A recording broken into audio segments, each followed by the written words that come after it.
যুদ্ধের ১০০ দিন পেরিয়ে গেলেও যুক্তরাষ্ট্র ও ইরানের মধ্যে স্থায়ী শান্তি চুক্তি এখনো অধরা। তবে এই সময়ে অন্তত কয়েকবার দুই দেশ এমন অবস্থায় পৌঁছেছিল যখন মনে হয়েছিল একটি চুক্তি প্রায় হয়েই যাচ্ছে। ইরান ইস্যুতে আলোচনা করতে আমাদের সঙ্গে যোগ দিয়েছেন চট্টগ্রাম বিশ্ববিদ্যালয়ের আন্তর্জাতিক সম্পর্ক বিভাগের অধ্যাপক ডক্টর ফরিদুল আলম। জনাব ডক্টর ফরিদুল আলম, আপনাকে স্বাগত জানাচ্ছি। যেটি জানতে চাইবো আপনার কাছে, যে আমরা যেমনটি জানছিলাম যে ইরানের বিরুদ্ধে যুক্তরাষ্ট্রের সামরিক হেলিকপ্টার ভূপাতিতে দাবি করেছেন ট্রাম্প। তিনি একে যুক্তরাষ্ট্রের জন্য সরাসরি চ্যালেঞ্জ হিসেবে দেখছেন এবং তুলেও ধরেছেন। তার এই অবস্থানকে আপনি কিভাবে দেখছেন এখন? আপনাকে ধন্যবাদ।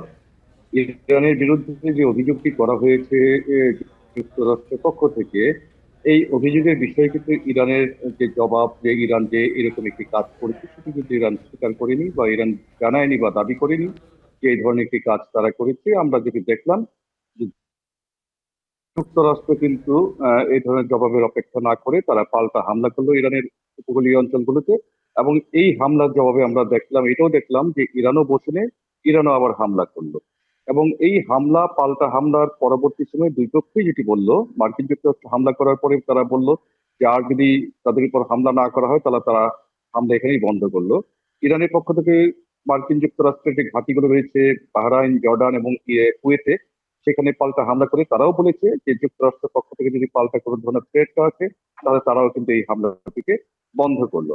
এখন এই বিষয়টিকে আমরা কিভাবে দেখবো? এখন একটি বিষয় যেটি হচ্ছে সেটি হলো যে এই যে যুদ্ধ বিরতি চলছে, আনুষ্ঠানিকভাবে একটি স্থায়ী শান্তির জন্য দুই পক্ষ যদিও পরোক্ষভাবে আলোচনা করছে, এবং ট্রাম্পের পক্ষ থেকে দাবি করা হয়েছে যে ইরান চুক্তির জন্য মরিয়া, ইরানের পক্ষ থেকে বলা হয়েছে কতগুলো মৌলিক বিষয় এখানে নিষ্পত্তি হওয়া প্রয়োজন। তাছাড়া ইরানের পক্ষ থেকে কিন্তু অফিসিয়ালি এই যুদ্ধ বা শান্তি চুক্তির বিষয়ে কোনো আগ্রহ সেরকম ভাবে দেখানো হয়নি।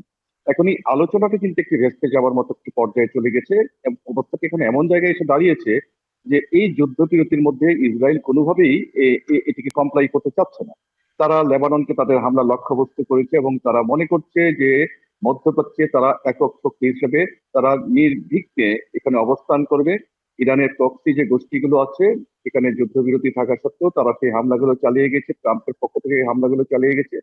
বাস্তবিক এখন যে অবস্থায় যেটি বোঝা যাচ্ছে যে মার্কিন প্রেসিডেন্টকে এই হামলাটি করতে হয়েছে যখন তাদের একটি অ্যাপাচি হেলিকপ্টার হরমুজ প্রণালীর উপরে বিধ্বস্ত হয়েছে, তখন এই আত্মরক্ষামূলক একটি হামলা বলে তারা মনে করছে।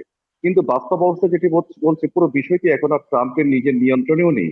কেননা আপনি দেখেন যে ইসরায়েল যখন লেবাননে হামলা করছে, ইরান কিন্তু প্রকাশ্যেই বলে দিয়েছে তার মিত্রদেরকে রক্ষা করা এখন তার দায়িত্ব। অতীতে কিন্তু ইরানের প্রক্সি গোষ্ঠীগুলির সাথে ইসরায়েলের এই ধরনের পাল্টা হামলা হয়েছে, ইরান এখানে সরাসরি জড়িত হয়নি। কিন্তু ইরান এখন চাচ্ছে যে এই প্রক্সি গোষ্ঠীগুলো এত বছর ধরে ইরানের হয়ে সার্ভ করছে এবং এখন একটি আনুষ্ঠানিক যুদ্ধে তারা জড়িয়ে পড়েছে, ইসরায়েল, যুক্তরাষ্ট্র এবং ইরান। সেই ক্ষেত্রে যদি প্রক্সি গোষ্ঠীগুলোর হয়ে ইরান যদি সাপোর্টটুকু না দেয় তাহলে ভবিষ্যতে আঞ্চলিক শক্তি হিসেবে ইরানের যে কর্তৃত্ব বা ক্ষমতা যেটি আছে এটিকে ধরে রাখা খুব ডিফিকাল্ট একটি বিষয় হবে। সুতরাং এই বিষয়গুলোকে যেটি ইরান দাবি করছে যে ইরানের পর যে ট্রেড গুলো আছে সেই ট্রেড গুলো ডিসমেন্টাল করতে হবে, এবং ইসরায়েল যে একক যে কর্তৃত্ব দাবি করার যে চেষ্টা করছে সেখানে ইসরায়েলকে ইউটিলাইজ করতে হবে। যুদ্ধবিরতি মানে সমস্ত ধরনের যুদ্ধবিরতি থাকতে হবে। তাকে সাপোর্ট করেছে, কিন্তু ভিন্ন ঘটনা গতকালকে আমরা দেখেছি যে ইসরায়েলকে ট্রাম্প বলেছে যে তারা যদি যুদ্ধবিরতি লঙ্ঘন করে তাহলে যুক্তরাষ্ট্র তাদের পাশে থাকবে না, এমন কথাও যখন বলেছে, এখন আমরা দেখছি যুক্তরাষ্ট্র নিজেই ইরানে হামলা চালালো। এটাকে কি যুক্তরাষ্ট্র বা ট্রাম্পের নীতিগত যে দ্বৈত একটা মানসিকতা বা মানদণ্ড সেটি হিসেবে দেখবেন কিনা, যেটি বারবারই আপনি যখনই আমাদের সাথে যুক্ত হন আপনি বলেন যে ট্রাম্প আসলে কখন কি বলেন তিনি নিজেও বোঝেন কিনা?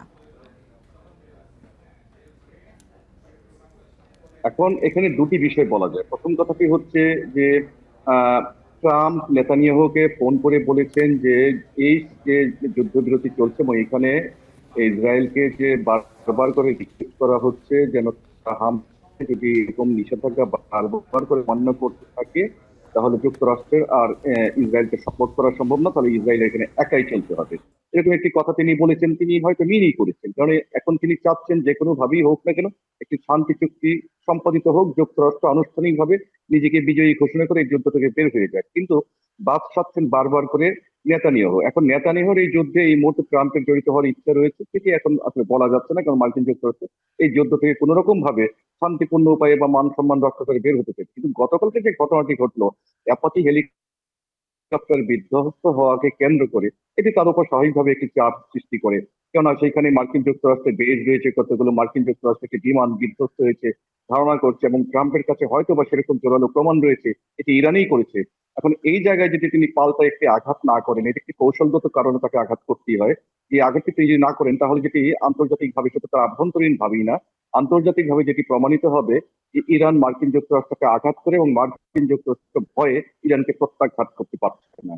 এই এ- বিষয়টিকে এ- একটা মিটিগেট করে এবং আঘাতটি করেই কিন্তু তিনি বলেছেন আগে আঘাত করবেন। জি, এদিকে আমরা দেখলাম যে বাহরাইন ও জর্ডানে পাল্টা হামলা চালিয়েছে ইরান। দুই দেশের এই যে পাল্টাপাল্টি অবস্থান, সেটিকে আপনি কিভাবে দেখছেন? উভয় পক্ষই কি নির্দিষ্ট সীমার মধ্যে চাপ সৃষ্টি করতে চাইছে বলে আপনার কাছে মনে হচ্ছে?